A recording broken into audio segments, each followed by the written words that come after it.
Hey guys, what's going on? This is Brad from the Ed Army, and today, What's the Scoop returns as we're going to be looking at all the support for Diaboromon from EX6 and from BT17. So before I get into it, as always, remember to leave a like, comment, and subscribe. It does help out, and we're still on the race to 250 subs, and I can get there with your help. But obviously, before we jump into it, just remember that when we do What's the Scoop, it allows you to get a first look, and it allows me to as well. Since we are doubling up on the support from both of these sets, because they're all focused in the same deck, we will be having a lot more cards than normal, so I will do my best to get through it so that you don't get bored.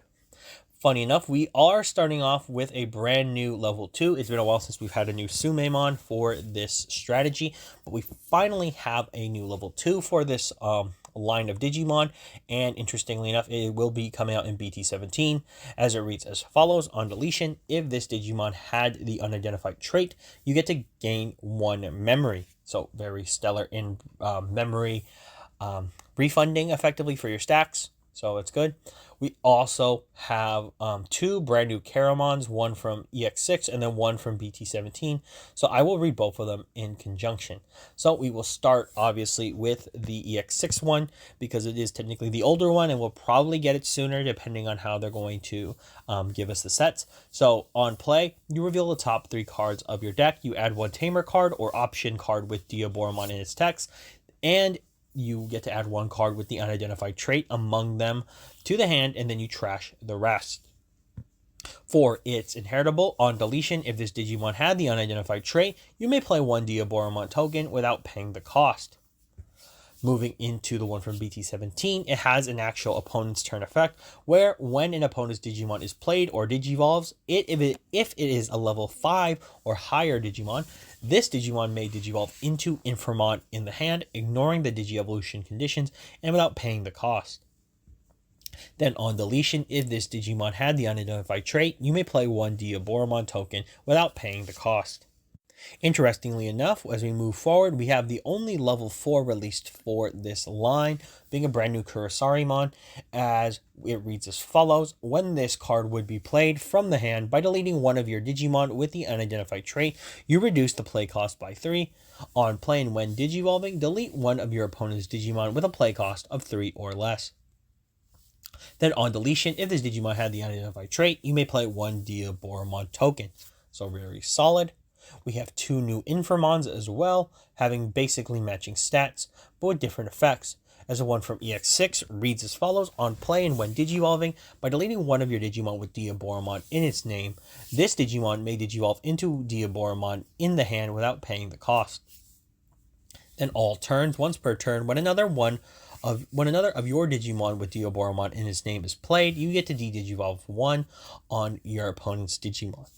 Moving into the one from BT17, when Digivolving, you have Digivolve 1 of your opponent's Digimon. Then 1 of their Digimon with a play cost of 8 or less can't attack players until the end of their turn. Then all turns, once per turn, when another of your Digimon with Diaboromon's names is played, you get to Digivolve 1 of your opponent's Digimon. So very solid effects. As we finally move into the brand new Diaboromons, which I think are the cornerstones of their strategies, as we have the one first from EX6, which is at the start of your main phase, or when Digivolving, you may play 1 Diaboromon token without paying the cost. And then all turns, once per turn, when an opponent's Digimon is played, you may activate 1 of this Digimon's when Digivolving effects. All turns, all of your other Digimon with Diaboromon in their name gain a jamming. Solid. Moving into the one from BT17, when Digivolving, by placing 1 Doomsday Clock from your hand or trash as this Digimon's bottom Digievolution card, you may play 2 Diaboromon tokens without paying the cost. On your opponent's turn, once per turn, when an opponent's Digimon attacks, you may switch the attack target of 1 of your Digimon with Diaboromon in its name. So very, very stellar. We're going to move into the only level 7 for this support Unleashed, which is going to be the brand new Armageddonmon. So it comes in as a dual black and white Digimon. So I'll read as follows. When this card would be played from the hand by placing up to 13 cards with the unidentified trait or Diaboromon in their text from your trash at the bottom of the deck, you reduce the play cost by 1 for each 1. This Digimon has Rush, it also has Blocker, and it carries a Reboot. Then on playing, when Digivolving, you delete up to play cost 15 total worth of your opponent's Digimon. During your turn, this Digimon can also attack your opponent's unsuspended Digimon. So very, very good. Moving into the final card for the support, we have the aforementioned Doomsday Clock. So starting off, it reads as follows. For its security effect, you simply just add it to the hand. Then main, you play 1 Diaboromon token without paying the cost. Then you place this card as the bottom Digi-Evolution card of one of your Digimon with Diaboromon in its name and without Doomsday Clock in its Digi-Evolution cards. At the start of your turn, if in your battle area has 4 placed Doomsday Clocks, you win the game. So that's just the inheritable. So very stellar is obviously people have talked about this. This is the brand new win condition that has been announced for specifically Diaboromon. So very, very interesting. Now that since this is all the related support, we can now move into kind of how this functions. So I can kind of start off because I never played Diaboromon, but I remember getting all the cards and stuff and trying to see how it works. It's been a long time since this deck had any real support. Now I do know they had the Ace Diaboromon, but we're talking about like constant line support to boost the potential of the deck. So the one thing that this deck does really well with this new support is that it's now come together a lot. With the brand new Caramon from EX6 specifically, the deck now boasts a lot of consistency that it was missing before. As one of the bigger issues the deck had is it only basically relied on the BT5 Caramon to get access to Arata Sonata and getting access to just more search in general. So with the brand new Caramon, you're able to either grab options with Diaboromon, which there are a few, and you're able to grab Arata as well, and another piece. It also allows you to trash cards, so it does set up the brand new support out of BT17. So I do really like the connecting tissue, so to speak, that was coming. Now, when it comes to the lines, one of the things that's interesting with the other Digimon is that there are different effects that are really good, but I think Diaboromon as a deck is going to suffer from something that's a little unique to most decks so far, and it's that it actually might have just too much support in different aspects.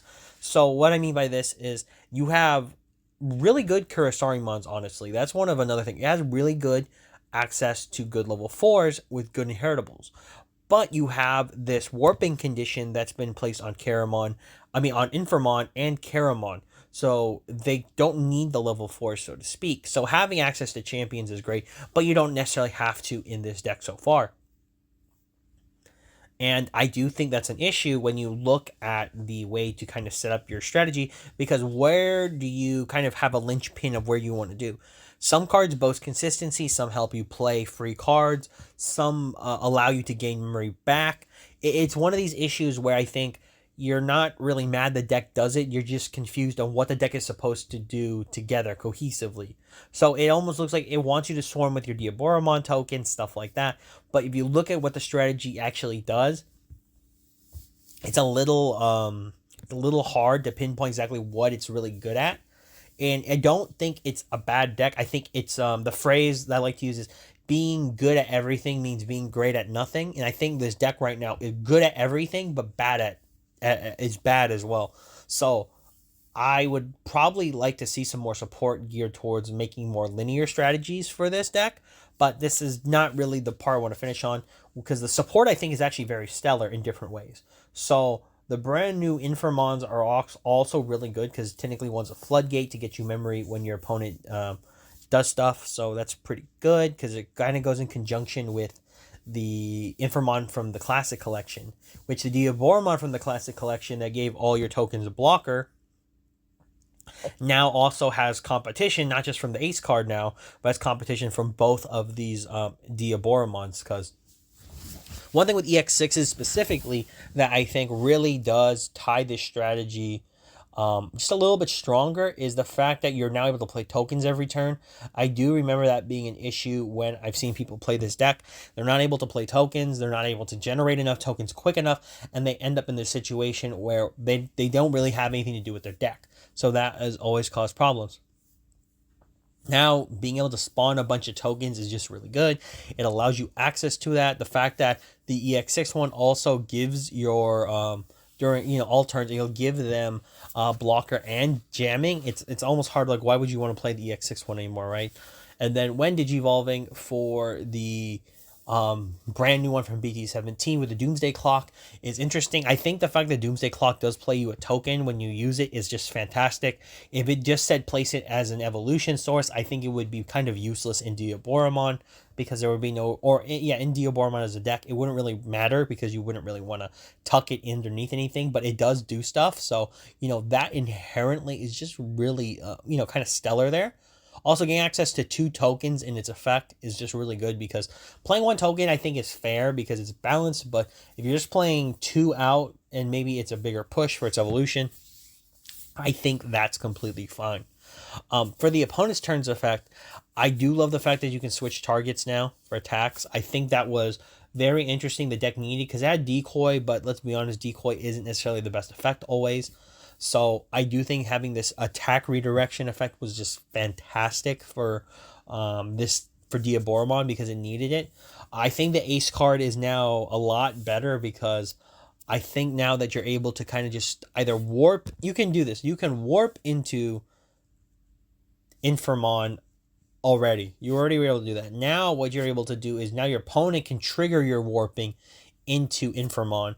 Then if they think they don't have anything for you and they kind of attack, you're now able to blast Digivolve into the new Diaboromon-Ace. Or, well, not really new, but the Diaboromon-Ace is now, more viable, because now you have a way to get into it on your opponent's turn that they may not have been expecting. But pretty much, these are stellar. Looking at Armageddonmon, because I think this one's really interesting. I like it. I think the only issue I see with it is there wasn't a lot of trashing in this deck. There was a decent amount, but not enough. I think they need to still add another card. I think if one of the Infamons said, you can reveal the top 3 cards of your deck, you add 1 Diaboromon card with its text, and you just trash the rest, I think this would be a better card, because we just need to fill the trash. I think Armageddonmon before was never really, I would say, used to be a like a recycler is my best way to put it. You don't really put your resources back. You want to finish the game. So that's why you always use the one from Battle Omni BT5, is because you really wanted to get access to it to finish a game. Whereas I think this one is more so able to put your resources back, so it keeps you in the game, or refreshes your deck so that for whatever reason you were losing resources, you can put them back and kind of get the game rolling from there. Also, having Reboot, Rush, Blocker, it's just pretty stacked so that it can do stuff. Is when Digivolving for deleting effects and on play, solid. And then also when it can being able to attack unsuspended Digimon, I think that's just really, really good. As we move into the clock, basically for the final card, always a miss on its names, but for basically having the Doomsday counter or Doomsday clocks are fantastic. Like I said, playing a Diaboromon token, solid. I do think that this win condition is a little gimmicky. I don't really think you'll be able to pull it off as much people will think. I think that's the key issue here,